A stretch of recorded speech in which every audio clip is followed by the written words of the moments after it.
Thank you all for joining and taking the time out of your day. What we'll be discussing today is the silent partner, measuring affiliates' impact on the U.S. credit card space. And we'll start out with a landscape view of what's going on for major credit card providers, and then how affiliates are impacting that space. So to give you an introduction, my name is Jamie Drayton, and I'm our lead financial services consultant. So I work primarily with credit card providers, insurance providers, retail banking, and my job is to take the insights that we have available for customers and translate them into specific things that you can do for your business. So thank you for joining me today. So what we'll be going through is the performance of these major credit card providers in the US, how credit card providers are converting customers, and what those most effective marketing channels are in order to lead to conversions, the role of affiliates and the impact that they're having on this industry as a whole, and finally, the strategy that these affiliates are using both to grow their market share and increase their website traffic. So before we jump into everything for the webinar, I want to make sure that everyone has a brief understanding of what we are and how we got this data. So there are three main steps to our data processing methodology. And the first is this global panel of millions of devices and ISP data. So lots of users going on these different sites that we track. The next is public data sources, which basically boosts this global panel that we have. And then that third step is really what makes our methodology different and a best-in-class player. And that's the direct measurement data from hundreds of thousands of sites. So customers or just different sites will offer to upload their Google Analytics or Adobe Analytics, and we use that to calibrate all of our findings. So while the way in which we may measure a visit may be slightly different from what you see for your internal Google Analytics, what we're doing is making sure that we have an apples to apples comparison across all major providers. So you know that when we're presenting, this is the traffic for Chase versus Amex, this is the real relationship between how those two sites are performing, and the real value is that comparative view. Next, for how we think about monitoring specifically the financial services space, we start with this awareness piece of market mapping. So this will be the first slide that I get into of looking at the traffic to these overall players. The next is the consideration step, which would be traffic acquisition. It's the different channels that those players are gathering traffic through, whether direct or organic search, for example. The next being evaluation, so the actual metrics of how sites are performing. So a low bounce rate versus high, right? The number of pages that people are visiting when they get to a site. The final, the next is purchase, which would be an actual conversion on site. We're going to talk about what the strengths of these different marketing channels are in terms of conversion rate for these different credit card providers. And then finally, the experience, that retention. How often are people coming back to these sites, and what does that traffic look like? So jumping right in, the first slide that we're looking at here is the year-over-year traffic for each major credit card provider, specifically looking at credit card only traffic. And the reason that I'm dwelling on that point is because if we were to look at the overall traffic of each of these major sites, we would see that there was a 2% increase in traffic year over year. When we isolate visits specifically to credit cards for each of these sites, we see that there's a slightly different story. So on average, traffic to these 6 sites has decreased 1% year over year. And the 2 major players actually both saw a decrease. That would be Chase and American Express. Chase still has its lead in traffic. It has about double the traffic of the 3rd largest player, Capital One, and about 6 times the traffic of those bottom 3, which would be Citi Cards specifically, Bank of America, and Discover. I think what's also important to note here is that there are a few players who are bucking this trend of decreased traffic. Capital One, for instance, Citi Cards, and Bank of America did all see positive year-over-year growth despite the overall decline that's occurring. What we're looking at now is that marketing mix that I spoke to. So the different channels of ways that traffic enters a site. To go through what each of these bars mean, right? That orange bar at the bottom, that's direct traffic. So for instance, that's someone typing in chase.com and going directly to the site. Above that, the purple is display ads. So any display advertisement leading directly to the site. The tiny green bar underutilized is email. The next two are organic and paid search. And then that top gray bar is referrals, which is what we'll be talking about a lot today, right? Each of those affiliate conversions would be a referral click of an affiliate site like NerdWallet sending traffic to a Chase or an Amex. And then finally, that top bar is social. Across the board, what we see is that each of these credit card providers is utilizing a very different strategy. When I normally look across an industry, I'd say that across major providers, we would expect to see more similar numbers. This is definitely a shock to see such dissimilarity between major players. And what that means is that there are a lot of strategies currently going on in order to bring traffic into a site. What also pops out is Discover's very large percentage of display advertisement bringing in traffic. That's a huge percentage of paid spend bringing in traffic to the site, but then specifically paid ads.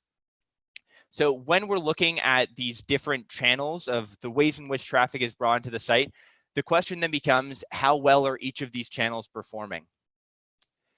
And what we see in terms of conversion rate as an average across all of these major players is that display ads and referrals are the two most efficient channels to convert users on a site, right? And that's going to be very important for the rest of what we'll talk about today, for display ads as a potential way to change up strategy in terms of paid efforts. But then, of course, referrals, because as I said, each of those referrals would be an affiliate click. So display ads are converting traffic at 3 times the rate of paid search, the other paid channel, and referrals have a higher conversion rate than any other channel. When we then look at Discover, as we looked at before, right, had that very large percentage of display ads traffic entering the site. When we look at Discover specifically, we see that their conversion rate is even higher than the average. So the question quickly became, what is Discover doing in order to convert this high amount of traffic, and where is that spend going for display ads? For top publishers on the upper left, you see that Twitch TV is the largest source of publishers for display ads. So digging a bit deeper, we see that Discover largely has a strategy based around users of Twitch TV, as well as a partnership with this esports network. So that bottom left is a screenshot actually taken from twitch.tv, right? Twitch being the gaming streaming service that's become incredibly popular and led to this whole new genre of sports that's generating a lot of money very quickly.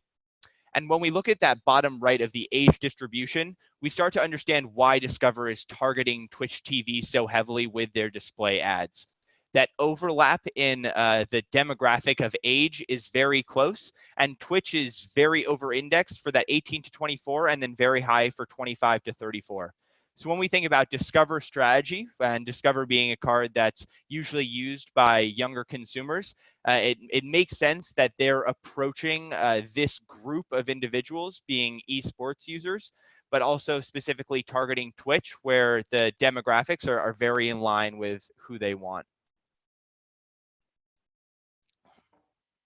Now looking at the role of affiliates, right? So we saw that 19% conversion rate. What are they doing to lead to that high conversion? This is a view of the major players in the affiliate space. So the left-hand axis is total visits to each of these sites, and the bottom horizontal axis is the actual visits just to credit cards. And again, right, when we were looking at the just credit card related visits for those top providers, it's the same reason that's important that we make a distinction between total visits versus credit card visits. So if we were to look just on a total visit view, we would see that NerdWallet is receiving 3 times the traffic of credit cards. But the reality is that, 3 times the traffic of the nearest site. which would be NerdWallet. But the reality is when we isolate to credit cards, the size and that how disproportionate those two are become much closer. So a lot of Credit Karma's traffic is coming from people going to the site for credit score and other needs. But the amount of traffic that Credit Karma is capturing related to credit cards is very similar to a NerdWallet or a creditcards.com.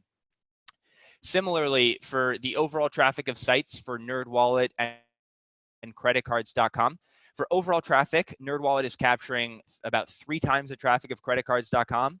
It would be easy to think, oh, creditcards.com isn't as big of a player here. We don't need to spend as much time focusing on them. But when we isolate specifically to visits related to credit cards, creditcards.com is actually receiving more traffic than NerdWallet. So this is a good view just to kind of get a bearing of where these major affiliates are sitting in the marketplace and who it makes sense to pay attention to. Now looking at the marketing mix across these major affiliates, the first thing that sticks out to me is how high of a dependency there is on organic search. So NerdWallet, for example, is capturing 82% of all clicks through organic search. That's people searching best credit card through Google, and then a NerdWallet link pops up and they end up on nerdwallet.com. And what this means, right, is that there's this huge investment in high quality content that's based around reviewing and comparing these various cards. That's their bread and butter. If you're an affiliate, you're largely doing comparisons and you're hoping to result in a referral to a credit card provider, and that's how they're making their money. So there's a huge onus on them to keep that production of high quality content up, and it's really where they're making their money from. Credit Karma, right? I spoke a second ago to how that's largely based off of credit scores. So their numbers are a bit skewed. Isolated for credit cards, I think we'd see the same thing, that it's largely based around organic search. But what also sticks out here is that Compare Cards has a very, very different strategy. So they have a very diversified marketing mix compared to the rest of the universe of affiliates. But coupled with that is a huge reliance on paid spend. So 1 of every 3 clicks that's going to comparecards.com is through a paid channel, either display ads or paid search. So while Compare Cards is competing in this space, they're paying to be there. What we're looking at here is all keywords related to the term credit card. So the value of looking at a big keyword set like this is that we can understand what people are doing in organic search and what terms they're searching for and where that traffic is going. So through SimilarWeb, you're able to build a keyword group which is based around phrase match. So any related phrases with the same keyword. So credit card, if someone searched best credit card, travel credit card for me, those would all pop up in this keyword group. As well as related keywords. So we're able to see what similar terms to credit card people are searching for and add that to a group. So when you think of the universe of all basic searches that are happening around credit cards, the result is this traffic that you see here. And the first thing that I'd like to point out is that upper right visual where those small bars, right? And you'll notice that the last 3 of those bars are much higher than the rest. That's the monthly trend of what's happening in terms of search visits around these terms. So what that means, that's October, November, December, right? That's Q4. We saw a huge increase in traffic going to terms around credit card. What we also see is that this is dominated by affiliates. So this is the top 10 players. You'll see that 8 of the top 10 are affiliates, 1's a publisher, and 1's Hilton. So the people that are capturing traffic around the credit card terms are affiliates. The top 3 players also have a very strong stake, right? Just creditcards.com, NerdWallet, and Credit Karma together are capturing 40% of all traffic related to these terms. What's also notable is the strength of each of these lines over the course of the year. And what I mean by that is that traffic is not varying too much between players, right? Each of these affiliates has a strong foothold in the affiliate space, and they're working hard to keep that percentage high. So the ability for a new player to enter this space, whether it's another affiliate or a bank or credit card provider trying to develop content to compete, is going to be very difficult. This is a very competitive space, and you already have a lot of strong players working there. On the paid side of things, so before we were looking solely at organic traffic, now this is just a view of paid. We see that this is the opportunity where you can compete if you couldn't make it in organic. So compare cards. I spoke to a moment ago about how their strategy is largely relying on paid, and 1 in every 3 clicks is coming from a paid channel. That's what we see right here. Compare Cards is the leading player in terms of paid traffic, with 20% of all traffic that's paid related to credit cards going to comparecards.com. So while they couldn't compete with these affiliates in the organic realm, they're highly invested to capture traffic through paid. The other big thing to note here is that this is where the providers actually start to play. So we didn't see a single credit card provider for organic traffic, but now when we look at the top 10 for paid, 4 providers are falling in that top 10. So Capital One, Discover, Amex, and Bank of America are all bidding on these keywords in order to capture some traffic from affiliates when people are searching for credit cards.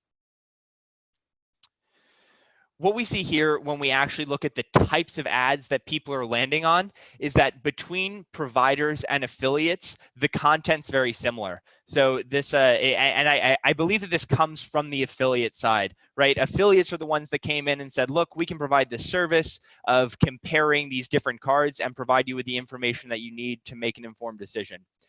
Providers like Capital One are now copying that strategy because it's been working. And when you land on a paid offer from Capital One for that credit card keyword group, you're landing on a similar page. Of course, it's only comparing Capital One products, but there's still that comparison view that works well for the consumer. The question becomes here, is it worth it to pay for these clicks when the affiliates are capturing a large share of traffic? So don't forget, when we were looking at those conversion numbers, that referrals were converting at a higher rate than both paid and organic search. So if you're Capital One, right now you're investing heavily in competing in paid search around credit cards, it may make sense to actually start to shift some of that spend away from competing in channels that don't convert as well and shifting it to a referral partner. So letting that click go to the major affiliate who's both working very hard organically to get it and bidding on paid, and then potentially advertising through that affiliate partner in order to then have the referral click come to you. And I think that's a common theme throughout this, right? And I wouldn't say that there's one strategy for all providers, all affiliates, but I think that the one of the main goals of this talk is to really make you think about, are we using the right strategy, and can we put data behind the strategy that we take? So now we're narrowing in a bit on a specific type of keyword group to see if this relationship changes.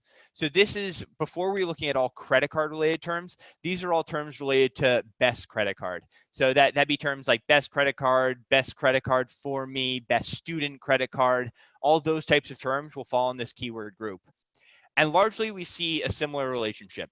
Affiliates are winning majority of this traffic. What's interesting to note is that Citi is actually the 3rd largest site that's capturing traffic. And what that shows is that there is ability on the organic side for a credit card provider to start to target around more niche terms. So this idea of best credit card, right? If Citi's optimized its content to capture terms around best, there is still some potential to compete in this space. On the paid side, so similar to before, right? We looked at organic, now we're comparing to paid. Same relationship. Compare Cards is highly invested here. They weren't landing in any of those organic results. and a lot of the same major players: PointsGuy, NerdWallet, Credit Karma. Those top 4 sites, however, are capturing 75% of all paid traffic. So there are very few players that are highly bidding and capturing a lot of this traffic.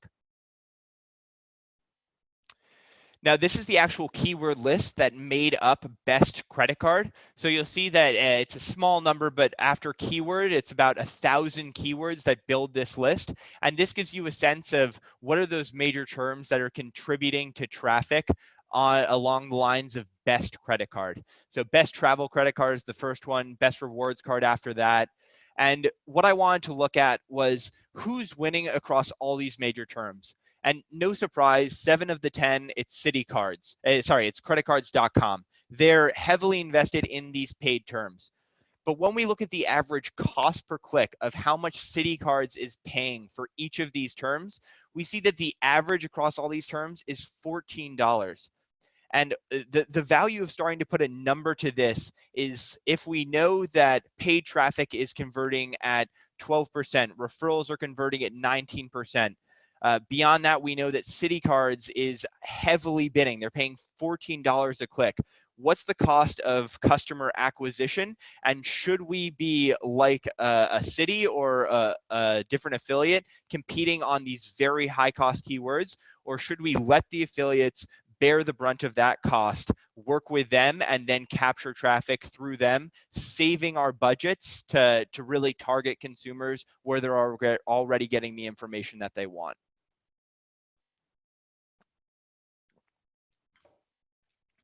Now, similar to what we saw before, now we're isolated to how and what credit card questions. So these would be questions like, how do I open a credit card? What is APR? What's the best credit card for me?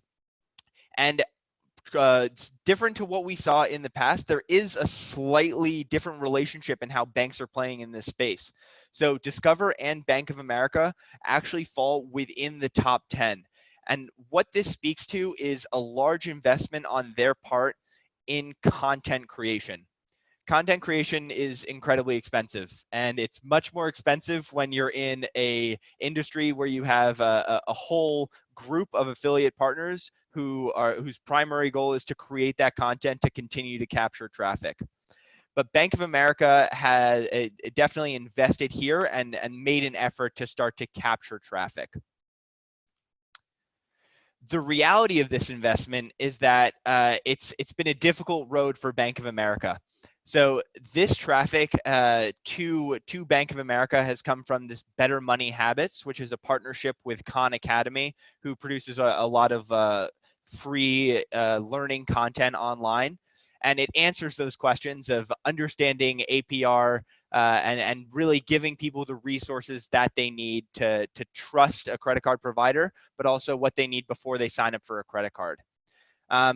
The difficulty here is that while we often say in other industries that content is the gift that keeps on giving, it's not as true in the credit card referral credit card space, because the reality is while this content is very strong and was developed in order to boost that brand recognition and position Bank of America as the go-to expert, they've been declining in traffic. And the reason they've been declining in traffic is because of that hot competition where affiliates are continuing to build out more and more content and have the ability to steal share because it ends up getting seated higher. So while Bank of America, this could be still a smart strategic play for Bank of America, right? There could be a different internal strategy where we want to provide these resources for customers who can go to this section of our site and really learn about better money habits and set them up for success. This strategy from an SEO perspective related to acquiring business for credit cards is very difficult. Right, so they've been declining in traffic, and it's been difficult to continue this traffic through this channel. So before creating a content strategy, I think these are the questions that need to be asked of an organization, right? Why are we doing this? If the reason is to create these better money habits, that could be a great way to keep customers who are already working with you. But if it's coming at it from this SEO perspective of how do we acquire new business, it may not make as much sense. So really think about that, learn from Bank of America's strategy before going forward or down this route. Now, the final point that I want to make is a little bit of shock and awe, right? But I think there's a big message here in what could happen in the future of this space. So this is a question of what's going to happen to this space for both affiliates and credit card providers if Google enters this market. And at SimilarWeb, we work closely with a lot of major travel providers, do a lot in that space. And this example immediately came to mind when I saw how high indexed these affiliates were on organic search. Right? If you remember back to earlier in the presentation, we were seeing that about 80% of traffic to a lot of those major affiliates is coming from organic search. So if that channel starts to be disrupted, what will that look like if you're that affiliate or if you're that credit card provider? So in the travel space, if you were to Google hotels in Miami, you would traditionally be redirected to an Expedia or Booking.com, right? Or maybe you would end up on a provider site like Hilton or Marriott. What Google Travel has created is when you type in hotels in Miami now, you'll notice that a separate box comes up, and this is Google Travel. So in this box, there are a huge number of hotels already listed, as well as the price and a Google map.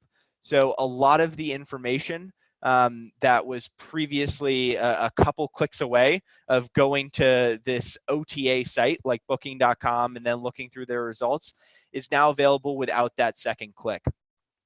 And what we've seen is this has already had a large impact both in desktop and mobile web on the travel space. So in 2 years, that blue sliver, it represents Google Travel. They've managed to capture 8% share of voice, right? And 8% in the hotel space is a huge amount, right? There are so many providers and OTAs that are really working hard to capture this traffic. And just in a 2-year time period, Google has managed to capture 8%. For mobile web, this is even more startling, right? So that number is double. By Q2 of 2019, they're now capturing 17% of all traffic, taking it away from these other sites. So if you were thinking about the same thing that could happen in financial services, what would that look like to the industry? If when you Googled best credit card for me, instead of the Nerd Wallets, the paid results from Capital One, you just saw a best credit cards with the different sign-up options and the ability to directly sign up for one, that's going to dramatically change how that works if you're an affiliate.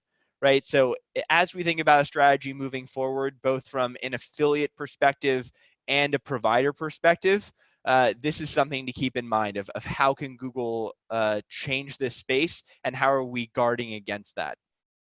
I've heard a bit about Google talking about entering the insurance space, and that's not a far cry from this, right? It's very similar, and if they do, it's going to very quickly disrupt a market. It's something that can change the relationship of how consumers interact overnight, because right now it's not there. You add a click and you're at the results versus them being readily available in front of you with that first search.